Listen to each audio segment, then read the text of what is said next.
السلام عليكم صاحبيال halkan waa halkan weyn ood kaga barateen barashada cilmiga kombiyuutarka noocyadiisa kala duwan muuqaalkan insha Allah waxaan ku baran doonaa faahfaahin ku saabsan kombiyuutarka kombiyuutarku waa mashiin ama qalab koronto ku shaqeeya kaasoo qaata xog iyo amaro kadibna ka shaqeeya xogtaas kana soo saara warbixin kombiyuutaradu way ku kala duwan yihiin qaabka ay u samaysan yihiin balse dhammaantood waxay qabtaan shaqo isku mid ah sida qorista qoraalada, kaydinta dukumentiyada iyo daabacaadda xogta.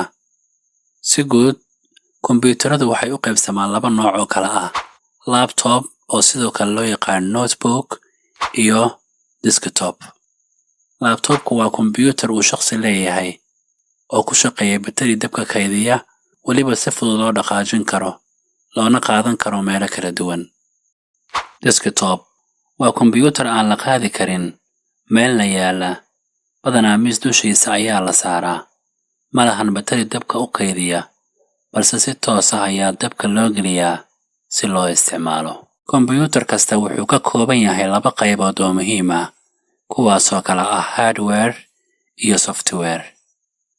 Hardware waa dhammaan qaybaha muuqda ee la arki karo ama la taaban karo ee kombiyuutarka, sida shaashadda, keyboardka, muuska, hard-diskiga, printerka, motherboardka, processorka ama CPU-ga iyo qaybo kale.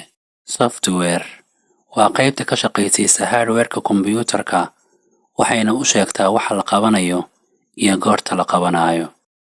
Waxaana software-ka ka mid ah dhammaan applicationada loo isticmaalo kombiyuutarada iyo mobilada, sida browserada oo ay ka mid yihiin Google Chrome, sidoo kale Firefox, ama applicationada sida Photoshop, Facebook, YouTube, WhatsApp iyo wixii la mid ah. Muuqaalkeena maanta halkaas ayaan ku soo koobayaa.